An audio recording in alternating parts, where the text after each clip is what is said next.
Untuk pagi yang cerah untuk pergi ke Langkau. Biasanya kita pergi ke Langkau tuh seminggu 2 kali untuk menyalakan kayu api, lalu mengusir rusa, babi kalau ada di ladang. Langkau dalam bahasa Iban artinya pondok kecil di tengah sawah. Setiap petani Iban pasti punya langkau sendiri-sendiri. Gunanya untuk berteduh serta menyimpan alat-alat pertanian.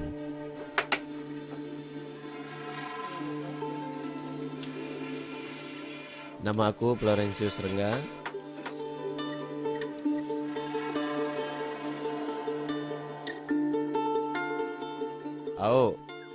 Hamparan tanah tu warisan keluargaku. Ku dapat dari Apai dan Indai orang tua aku. Luas ladang punya kita tak seberapa, tapi lumayan untuk simpanan anak-anak kelak. Di mana-mana kita di Kalimantan menanaminya dengan padi pun. Padi yang sama jenisnya yang ada di Pulau Jawa.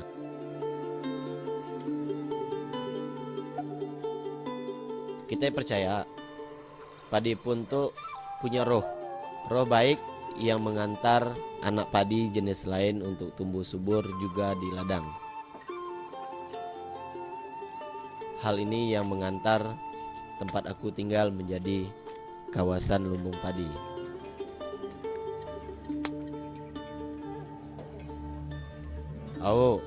Sudah terkenal dari dulu kalau orang Iban selain jago berburu juga pandai bercocok tanam. Hutan kita itu luas, semuanya masih hijau dan subur. Tapi tidak semua kita buka untuk berladang. Kita punya ladang-ladang tertentu. Tiap tahun kita berladang di wilayah yang berbeda-beda. Baru setiap 5 tahun sekali kita balik ke ladang yang sekarang tuh kita tanam. Orang Iban bilang ini namanya rotasi. Saat habis panen, kita biarkan ladang kosong dan balik subur lagi. Begitulah nenek moyang mengajarkan bercocok tanam dan masih kita lakukan hingga sekarang.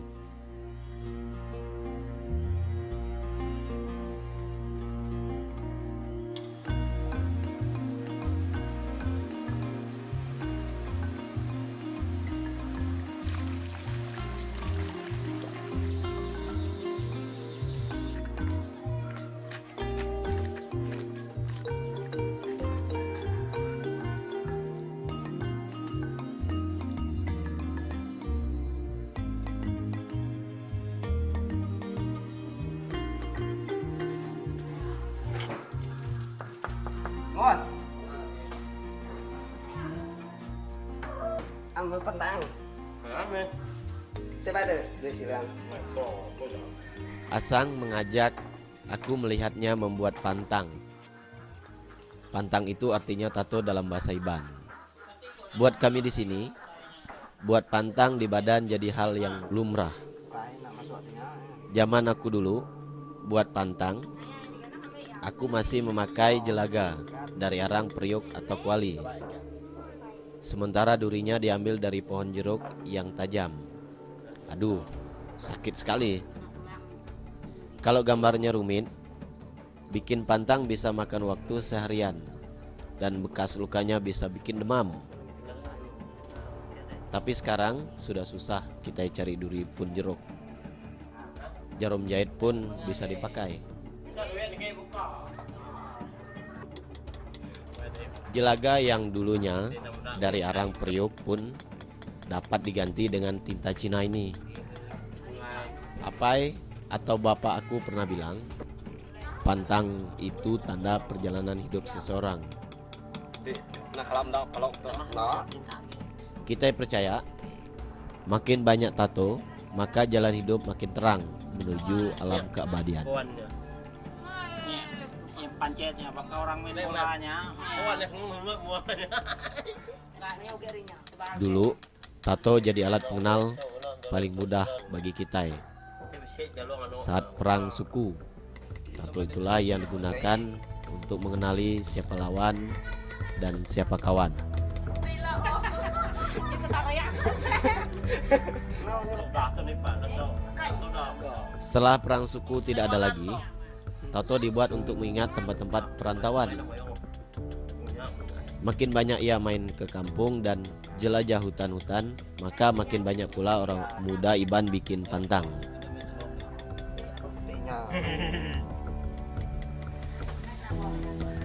Nó nắp đỏ như thế như lo bằng ăn anh chị.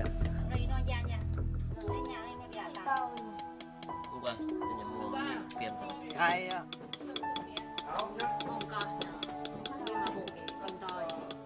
Motif tato Iban itu banyak, maknanya pun macam-macam.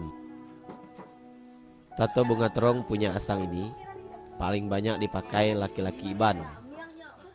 Minta sidak ya teme.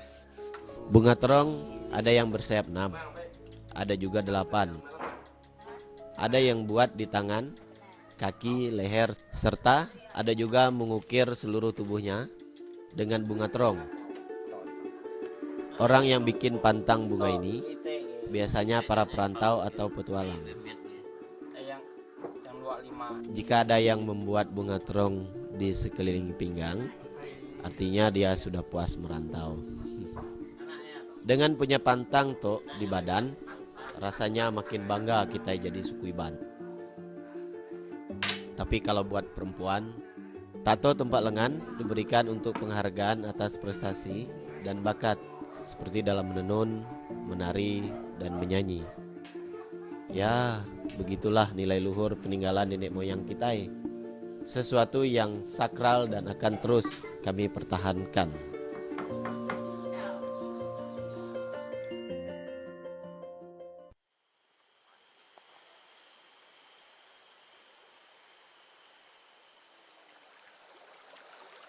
Ini Sungai Utik yang melintas di desa aku.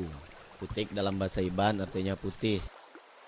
Airnya begitu jernih sampai kita bisa melihat dasarnya.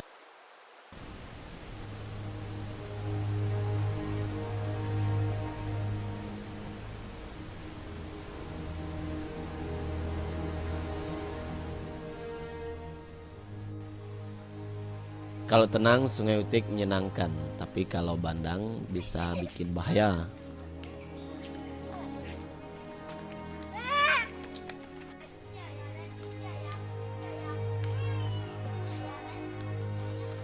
Sungai jadi pusat kegiatan kita sehari-hari.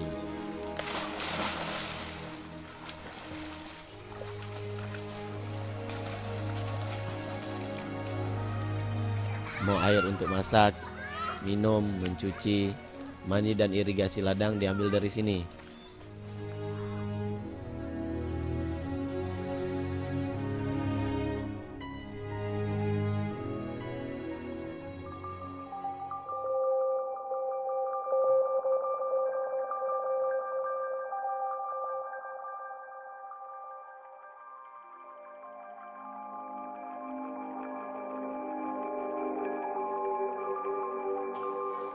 Nah, di pinggir sungai yang jadi urat nadi inilah kita hidup rukun, berdampingan, berdiam dalam rumah betang. Oh, inilah keseharian istri aku jika tidak mencari getah karet di hutan.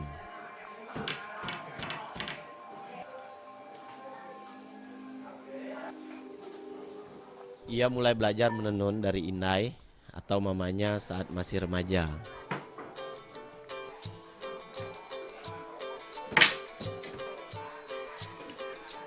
Tenun sidan seperti ini sudah jarang.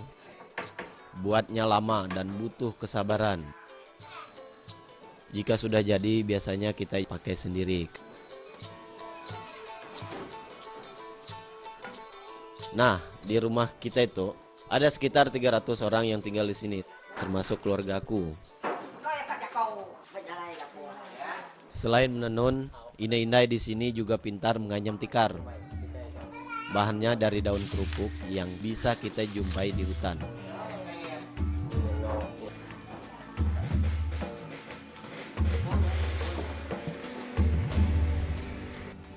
Rumah kita ini masih asli dan utuh. Di rumah kita inilah kayu-kayu terbaik milik hutan Kalimantan digunakan.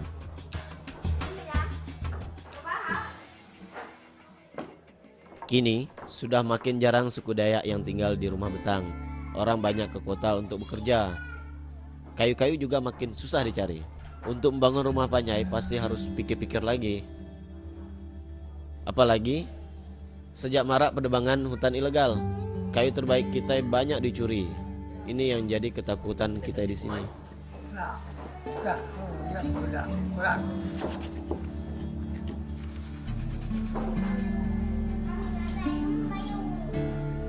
Bisa pindah. Apai Bayo jadi salah satu tetua Sungai Utik. Ia mengajarkan kita menjaga hutan. Umurnya sudah 99 tahun, tapi semangatnya menjaga hutan masih terus berapi-api. Ia bersama kawan-kawannya, yaitu nenek kakek kita, membagi-bagi wilayah hutan untuk pertama kali. Gunanya agar kekayaan alam kami tidak dicuri. Nyungai Unian itu. Apa kawan ini uget?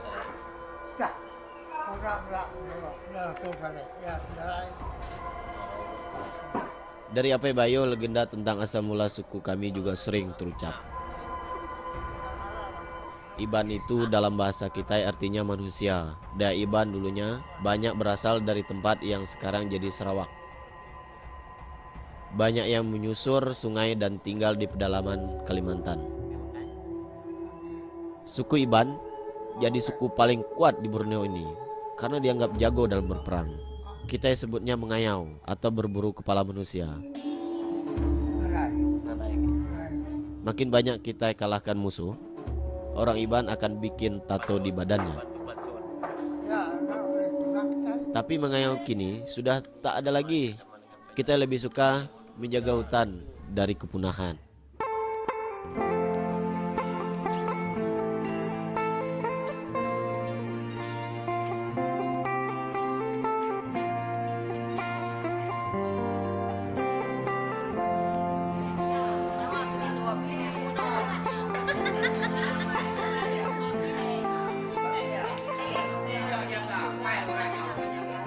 Nah, di saat lampu nyala seperti inilah kita berandau ruai atau kumpul bersama di ruai.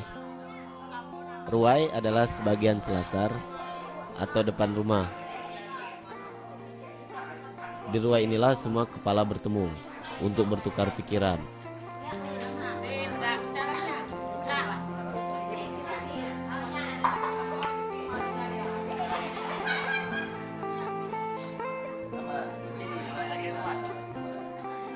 Malam ini kita mau rapat soal gotong royong besok pagi.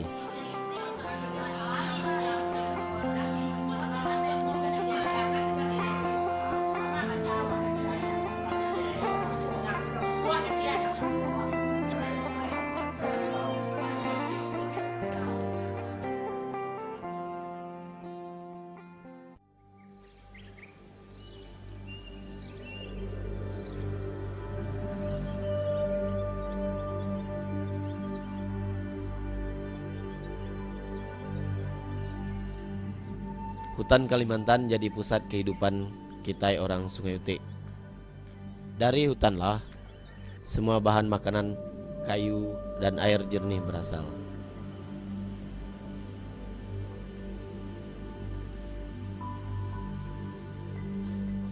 Masyarakat Sungai Utik punya hutan yang luas dan diberi nama hutan adat. Keberadaannya digunakan untuk menjaga keseimbangan dan manfaat manusia dengan alam.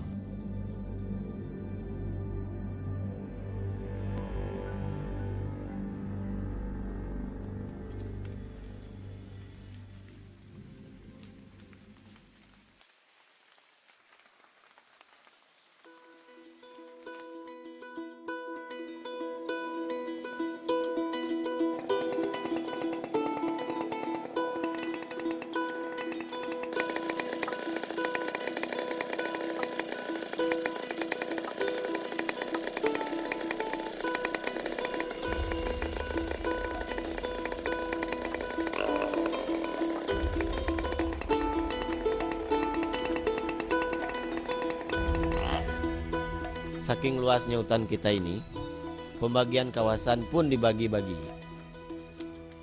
Pembagiannya dulu sudah lama. ada yang namanya kampung taruh atau hutan lindung. Di sini kita tidak boleh menebang kayu dan membuka ladang.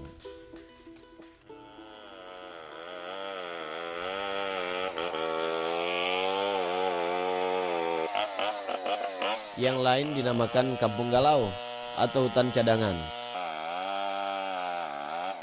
Di kawasan ini, kita bisa mengambil tanaman obat dan kayu api. Jika ada yang menebang hutan untuk jual kayu Kalimantan, akan ada sanksi adat yang diberikan.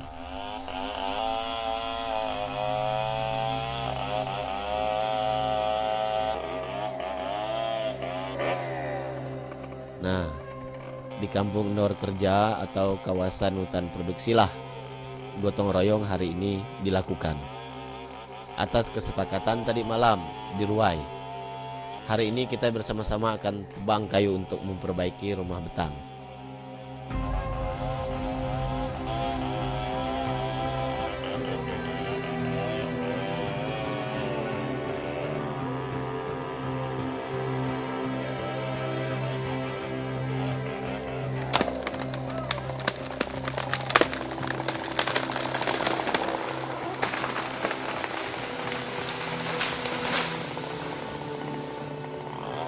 Kita tidak setiap hari tebang pohon begini, justru saat kumpul di hutan seperti ini.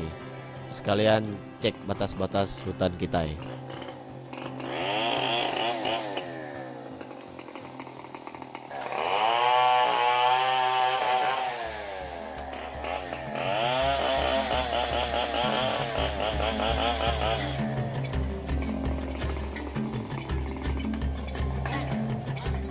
Masyarakat Sungai Utik punya kesepakatan bagi siapa yang mau dapat kayu, ia harus ikut gotong royong. Caranya, satu kepala keluarga mengirim satu orang untuk ikut kerja. Tak ketinggalan, inai-inai pun ikut datang dan membawa kita bekal.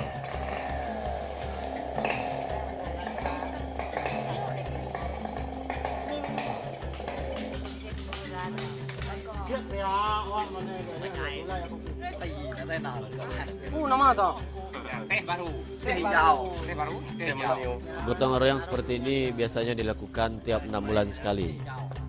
Pohon yang ditebang pun tidak boleh sembarangan. Yang boleh hanya yang usianya di atas 20 tahun.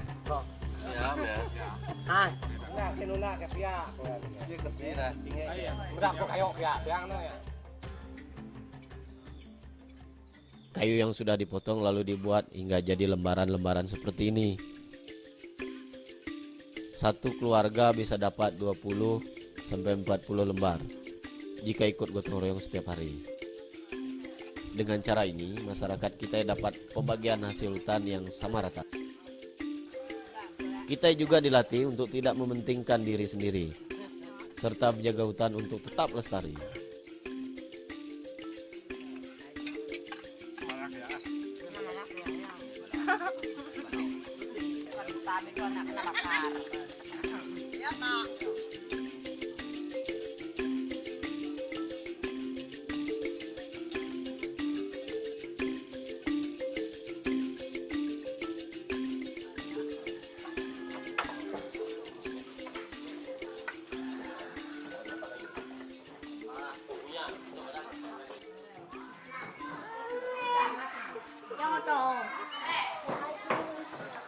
Menjaga warisan nenek moyang Iban tidak hanya kami lakukan untuk hutan, tapi juga budaya yang ditinggalkan bagi kita.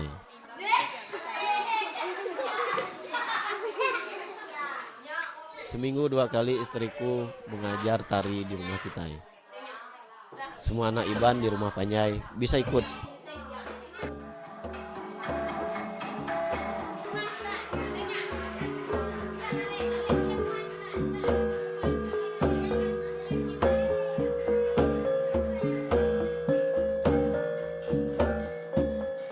Tarian Iban ini tak terbatas pemainnya. Semakin banyak yang menari, maka semakin ramai. Sayangnya, kita tak pernah jauh-jauh tampilkan tarian ini.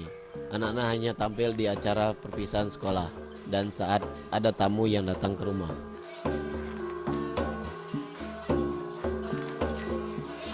Perlengkapan untuk menari juga sederhana saja. Yang pasti kita pakai tenun sirat asli buatan Iban.